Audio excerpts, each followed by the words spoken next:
De chegar, o ministro André Mendonça, do Supremo Tribunal Federal, reduziu o grau em relação ao sigilo que tinha sido decretado por Dias Toffoli no inquérito do Banco Master. Então, essa é a primeira decisão mais prática desde que ele assumiu essa relatoria. Deixa eu perguntar aqui para o Nelson Kobayashi o efeito dessa decisão e só complementando aqui, viu, Koba? Nessa decisão, em resposta a um ofício da própria Polícia Federal, Mendonça também determinou que a instauração de qualquer nova investigação ou inquérito relacionado ao caso deve antes ser expressa e fundamentalmente solicitada e analisada por ele próprio. O que significam essas decisões? Kobayashi.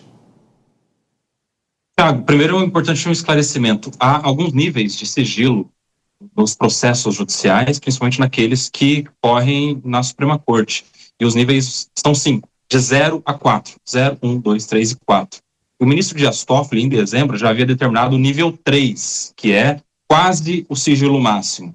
O ministro André Mendonça, nessa decisão de agora há pouco, ele manteve o nível 3. Então, ele manteve sigilo nível 3, era o mesmo nível de sigilo da decisão do ministro Dias Toffoli. Em relação aos pedidos que foram feitos pela Polícia Federal, basicamente, a Polícia Federal está falando, deixe a gente trabalhar como a gente costuma trabalhar, com os nossos peritos, com a nossa ordem do dia, com as necessidades que a gente tem, às vezes, de ouvir um depoente na própria Polícia Federal e não na sede do Supremo Tribunal Federal, da gente manter na própria Polícia Federal a custódia dos celulares, dos bens, dos documentos apreendidos e não em uma sala no Supremo Tribunal Federal, porque essa logística dificulta a eficiência da investigação. O ministro André Mendonça, ele defere, ele autoriza esse tipo de atuação da Polícia Federal. Está deixando a Polícia Federal ser Polícia Federal, basicamente isso. E mais do que isso, libera o compartilhamento de informações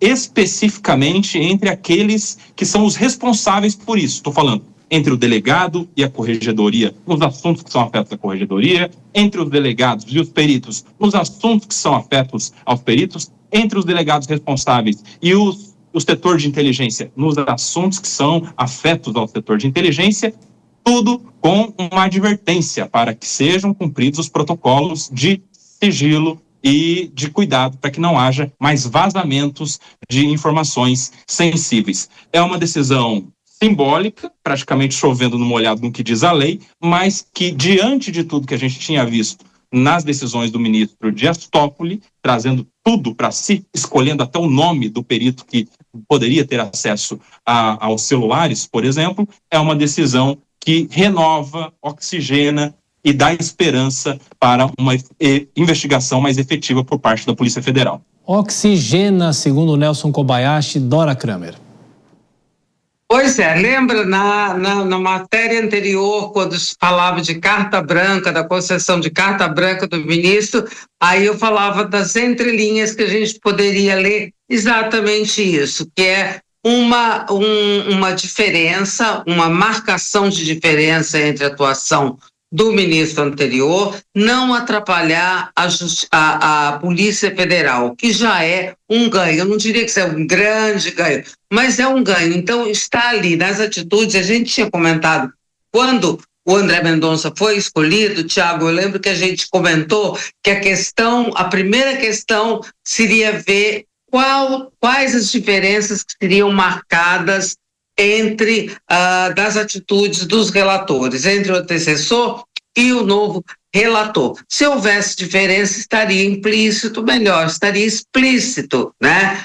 Que havia críticas à condução anterior do Dias Toffoli. Eu acho que daqui para frente, pelo jeito, pelo andar dessa carruagem, pelos primeiros passos, primeiros acordes, melhor dizendo, dessa sinfonia, a gente pode ver outras diferenças, outras marcações.